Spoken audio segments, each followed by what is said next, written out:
Nation info hub میں آپ کا استقبال ہے۔ آج کی اس ویڈیو میں ہم آپ کو عالم اسلام کے نامور شخصیت علامہ یوسف القرضاوی رحمۃ اللہ کی زندگی و کارنامے کے بارے میں بات کریں گے اور ان کے خدمات کو محفوظ کرنا اور اس کو اگلی نسلوں تک پہنچانا یہ ہم سب کی ذمہ داری ہے۔ اگر 20ویں صدی کے آخری ہاف اور 21ویں صدی کے پہلے 2 عشرے میں عالمی سطح پر نامور اور بے مثال مقبولیت رکھنے والی علمی و فکری شخصیت کی فہرست تیار کی جائے تو اس میں سر فہرست الاتحاد العالمی لعلماء المسلمین کے بانی و صدر علامہ یوسف قرضاوی کا ہوگا۔ ان کی وفات سے تقریباً نصف صدی سے زائد پر مشتمل ایک تابناک علمی و فکری دور کا خاتمہ ہو گیا۔ انا للہ و انا الیہ راجعون۔ اسپیشل تھینکس محمد داؤد کا، جنہوں نے اس مضمون کو ترتیب دیا ہے اور انہی کے اس مضمون سے میں اس ویڈیو کو بنا رہا ہوں۔ چلیے اب آگے یوسف قرضاوی صاحب کے بارے میں بات کرتے ہیں۔ یوسف قرضاوی جدید نافع اور قدیم کے سنگم تھے۔ تمام ہی مکاتب فکر میں ان کو عزت و احترام کا مقام حاصل تھا۔ ایک وقت تھا جب آپ اخوان المسلمین کے سب سے بڑے نمایاں شخصیت کے طور پر جانے جاتے تھے۔ قرضاوی صاحب لمبے عرصے تک بہت سی بین الاقوامی علمی و فکری و فقہی اکیڈمی کے رکن رہے، یہاں تک کہ جب سن 2011 میں عرب بہار کا سلسلہ شروع ہوا اور اخوان المسلمین کے خوف کی وجہ سے ایک بڑا طبقہ آپ سے خفا ہو گیا، لیکن آپ نے کسی چیز کی پرواہ کیے بغیر اپنے افکار و خیالات پر زندگی بھر جمے رہے۔ آپ کی پہچان ایک مصری نژاد ممتاز عالمی اسکالر کے طور پر ہے۔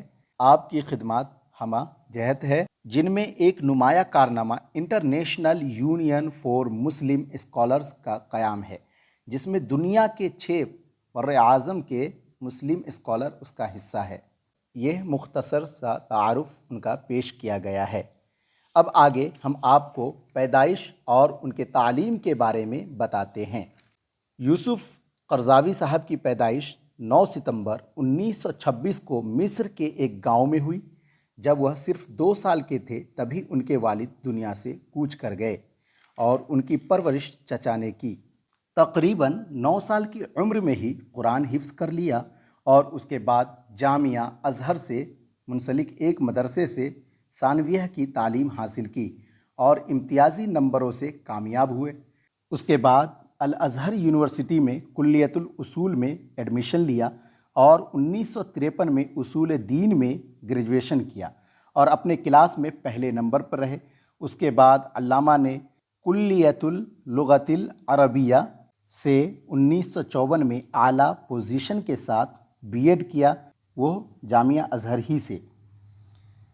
1955 میں عرب یونیورسٹی کے institute of higher Arab studies سے زبان و ادب میں مہارت کا ڈپلومہ سرٹیفکیٹ حاصل کیا۔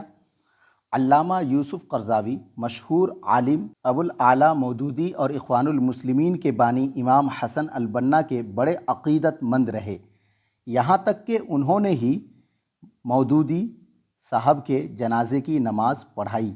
اخوان المسلمین سے گہرا لگاؤ تھا۔ ان کی کچھ کتابوں نے مصری حکومت کو مشتعل کر دیا، جس کی وجہ سے قید و بند کی صعوبتیں بھی جھیلنی پڑی۔ ابھی تک آپ نے ان کے برتھ پلیس اور ایجوکیشن کے بارے میں جانا۔ اب آگے چلیے ہم آپ کو بتاتے ہیں کب ان کو گرفتار کیا گیا۔ 1949 میں پہلی بار اخوان المسلمین سے تعلق کی وجہ سے گرفتار کیا گیا۔ اسی طرح 1954 میں جمال عبد الناصر کے دور حکمرانی میں دوبارہ گرفتار ہوئے اور لگ بھگ 20 مہینے تک سلاخوں کے پیچھے رکھا گیا۔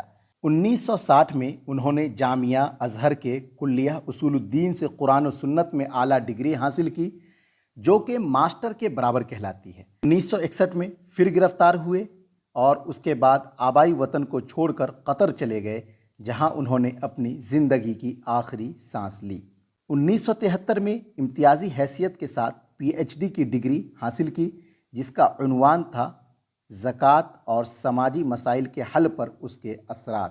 چلیے آگے ہم آپ کو ان کے سفری پابندی کے بارے میں بتاتے ہیں۔ بہت سارے ممالک نے مختلف اوقات میں ان کے داخلے پر پابندی لگائی۔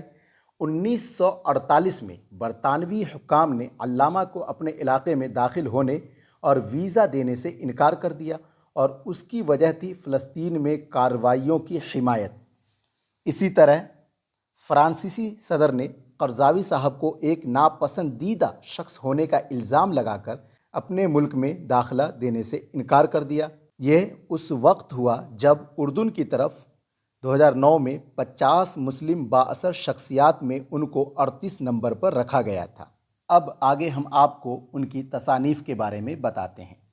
یوسف قرضاوی صاحب نے تقریباً 150 سے زائد کتابوں کو لکھا، جس کو انہوں نے علمی اور اکیڈمک اسلوب اور عام فہم سلیس انداز میں تصنیف کا اپنا منفرد انداز پیش کیا، جس کی وجہ سے ان کی کتابوں کو بے پناہ مقبولیت حاصل ہوئی، اور ان کی کتابیں دنیا کے مختلف زبانوں میں ترجمہ ہوئی۔ ان کی بہت سی کتابوں کا ترجمہ اردو میں بھی ہوا، اور اہل علم نے اس کو ہاتھوں ہاتھ لیا۔ دنیا بھر میں مشہور و معروف چینل الجزیرہ پر ان کا پروگرام شریعت اینڈ لائف بہت مقبول تھا، کیونکہ وہ بہت ہی اعتدال پسندی کے ساتھ اپنی بات اور نظریات کو پیش کرتے تھے۔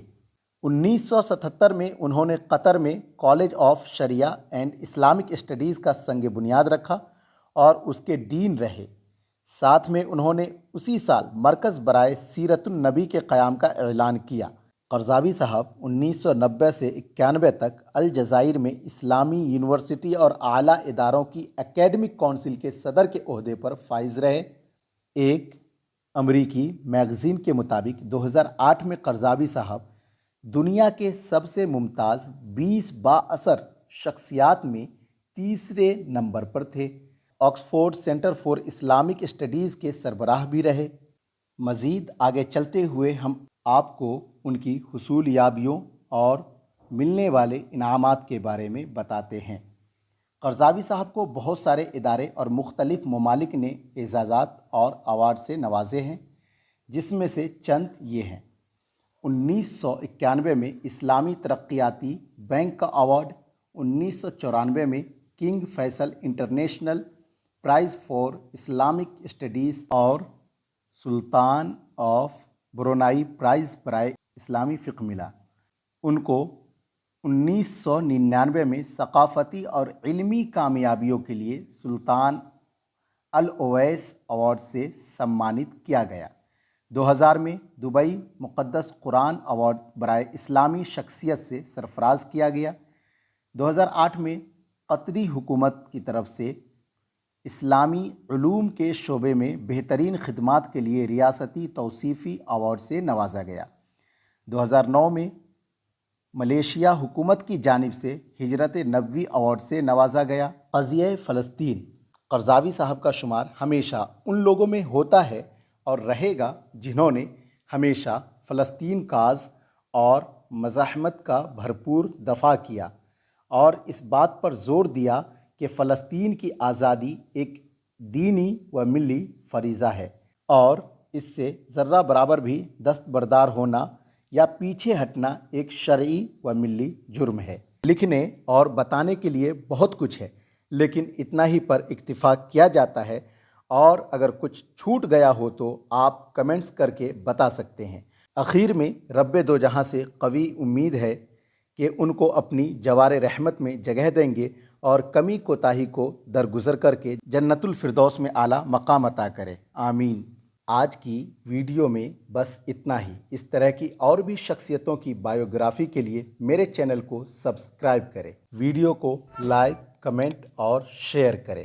اس ویڈیو کے ذریعے ہم قرضاوی صاحب کو خراج عقیدت پیش کرتے ہیں، اور ساتھ ہی کنٹینٹ رائٹنگ کے لیے محمد داؤد کا شکریہ۔